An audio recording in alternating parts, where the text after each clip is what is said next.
Avant de commencer cette vidéo aujourd'hui, nous tenons sincèrement à nous excuser et à déclarer à nos clients que nous avons perdu le numéro WhatsApp de la chaîne ainsi que toutes les conversations, tous les projets qui étaient en cours. Donc, toute structure, tout artiste ou toute personne qui avait un projet avec Prince TV est prié de nous contacter par adresse email ou sur Instagram. Dans peu de temps, nous vous diffuserons notre nouveau numéro de téléphone. Merci. Prince TV.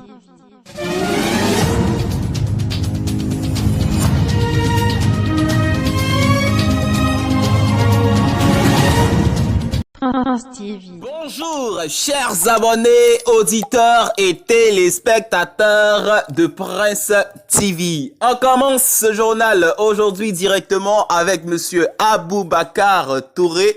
Ou si vous préférez tout simplement Tonton Bouba qui vient enfin d'être gradé, certifié, élevé par l'État de Côte d'Ivoire au rang d'officier à l'Ordre national pour la culture ivoirienne. Ça va de soi, on se rappelle encore de ces nombreuses années en train d'animer Wozo Vacances, il a laissé ses marques.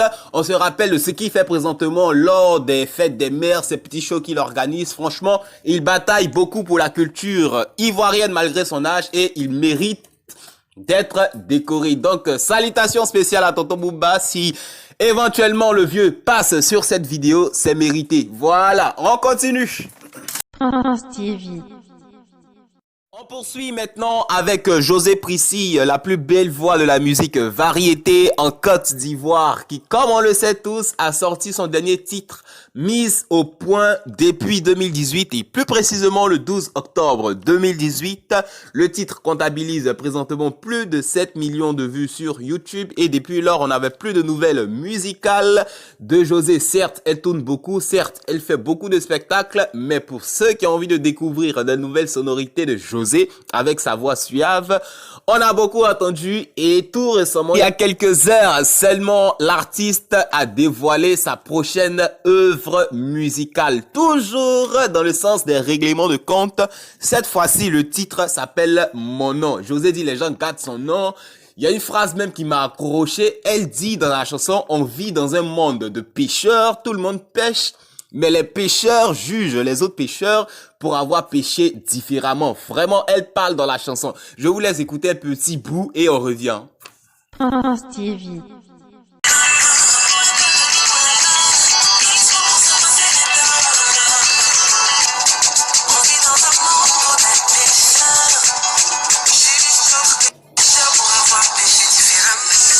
Prince TV.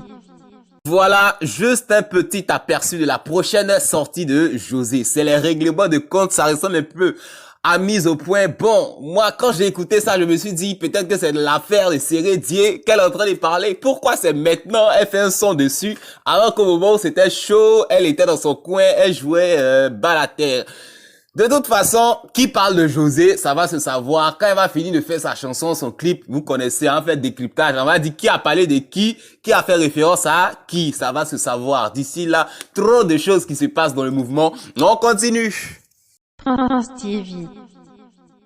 On poursuit maintenant avec un gros deal entre Baby Philippe Amessan et l'organisation de Varietoscope qui fait son retour en cette année 2019. Alors, on a plus ou moins connaissance de la prochaine sortie de Baby Philippe intitulée Azibo, orienté vers Ernesto DJ, orienté vers un gros rétro, un gros classique de la musique ivoirienne. Alors, il y a peu de temps, moi, j'ai fait une petite vidéo dessus. Je me disais comme ça que, voilà, c'est un morceau qui pourrait faire feu à Varietoscope en tant que morceau imposé. Très belle tactique de Baby Philippe. Maintenant, en fait, il se trouve que c'est Varietoscope, l'organisation même de Varietoscope avec à sa tête Barthélemy Inabo Zouzoua qui a coopté spécialement Baby Philippe pour créer un son à cheval entre modernisme et voilà les rétros de la Côte d'Ivoire. D'où son inspiration puisée d'Ernesto DJ pour nous faire plaisir musicalement. Et voilà, donc Baby Philippe sera boosté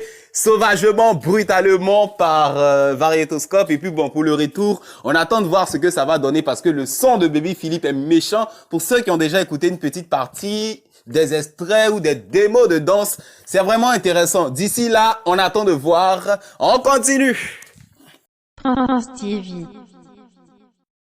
On poursuit maintenant avec une information relative à DJ Arafat, Yoruba Virus, Sama, Taishin Khan, numéro 1, du coupé décalé et Eunice Zounon. Alors, soyons clairs, en privé, vous avez été nombreux à m'envoyer leurs photos, à me demander ce qui se passe réellement entre ces deux-là, de me renseigner pour vous éclairer, pour vous dire la vérité, qu'est-ce qui se passe entre Eunice Zounon et Arafat. Souvent, on la voit sur les réseaux sociaux en train de déclarer son amour proprement, sans passer par 1000 chemins à Arafat, alors que, voilà, on sait qu'Arafat, il essaie de se poser avec Carmen. Eunice va souvent à la maison, Claire, et puis bon, sa femme est peut-être à côté, mais elle avec Arafat, on comprend pas. Et tout récemment sur une radio de la place, Eunice Zounon a répondu elle-même. Voilà, à vous de croire ou de ne pas croire.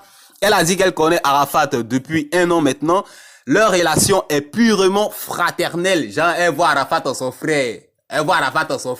D'accord? C'est un mec cool, il rigole beaucoup, nos relations sont amicales, il est assez malin, c'est un garçon bien, voilà, il joue les durs sur les réseaux sociaux, mais au fond, il a bon cœur et c'est quelqu'un de sensible, voilà. Eunice Zounon a donc répondu indirectement aux questions que vous me posiez en privé. Elle exposait clairement sa relation avec DJ Arafat, quitte à chacun de croire ou de ne pas croire. Même si, voilà, quand on les voit coller comme ça, les déclarations, dans l'amusement, on peut se dire les vérités. On sait jamais. C'est que s'il y a quelque chose dans ce mouvement forcé, un jour, ça va se savoir. D'ici là, on continue. Prince TV. On poursuit maintenant avec Didier Drogba, légende du foot ivoirien, africain, mondial même il faut le dire, qui comme on le pressent actuellement est en bonne position pour devenir président de la Fédération ivoirienne de football. Et l'international, l'ex-international ivoirien plutôt, s'est confié il y a peu de temps sur une radio de la place. Il dit clairement, il a reçu beaucoup d'amour du football ivoirien, des Ivoiriens, donc il sent que voilà, c'est peut-être temps pour lui de rendre tout cet amour à la Côte d'Ivoire en se positionnant peut-être, sinon pourquoi pas, en tant que président de la Fédération ivoirienne de football, quand on sait que il y a monsieur Sidi Diallo qui est installé depuis 2011 et voilà, son mandat finit en novembre 2019. Il n'a pas très envie de partir, parce que voilà, en Afrique c'est comme ça, on n'a jamais envie de quitter les grands postes. Un peu plus tôt ce matin, dans le cadre de la présidentielle de la Fédération ivoirienne de football, on a noté une information venue de RFI où Drogba se serait exprimé. Apparemment, de gros sponsors et de grandes chaînes de télévision se disent déjà prêtes à accompagner Drogba si éventuellement il devient président de la Fédération ivoirienne de football. Voilà, sa notoriété, tout le monde la connaît, il va apporter des sponsors, ça va de soi. Un peu plus loin, Drogba a confié qu'il a beaucoup voyagé, il a fait beaucoup de continents et il a vu comment ailleurs les gens développent leur football de par les médias, de par certaines techniques et qu'il est prêt à mettre tout ça en pratique aussi en Côte d'Ivoire pour rehausser l'image du football ivoirien. Et sait-on jamais, il y a trop de choses qui sont prévues. On attend de voir si Drogba s'asseyera sur le trône de la Fédération ivoirienne. Pour notre part, nous craignons sincèrement pour l'image de Didier Drogba. Voilà, imaginez un instant, Drogba est le président de la Fédération ivoirienne de football, les éléphants vont à la CAN, ils perdent un match, ils sont éliminés. Ivoiriens connaissent pas. Ils vont insulter les footballeurs, ils vont insulter les supporters, ils vont insulter le staff, ils vont même insulter le président de la Fédération ivoirienne, Drogba lui-même, tout en oubliant le bienfait qu'il a apporté à la Côte d'Ivoire en tant que footballeur, tout en oubliant tout ce qu'il a pu faire par le passé parce que le monde du football est ingrat. On l'a déjà vu avec Maradona en Argentine, lors de la Coupe du Monde 2010, quand ils ont été éliminés. Ils l'ont lavé, ils l'ont déposé. En temps, il a fait beaucoup pour la nation. Et il y a beaucoup de cas comme ça, il y a beaucoup de footballeurs parce que le monde du football est ingrat. D'ici là, on attend de voir si Drogba va se positionner au centre, au sommet de la Fédération ivoirienne de football. On continue. Prince TV. On termine ce journal maintenant avec le petit Ramba Junior qui avait fait le buzz sur les réseaux sociaux. Franchement, j'ai vu une photo de lui en studio. Ça m'a fait rigoler. On dirait que le petit est en train de préparer quelque chose, une nouvelle sortie musicale, et puis il n'y a rien qui va se passer. Voilà, c'est terminé pour cette édition. Merci à ceux qui nous ont suivis jusqu'à la fin. À bientôt sur notre chaîne pour de nouvelles éditions. Au revoir. Prince TV.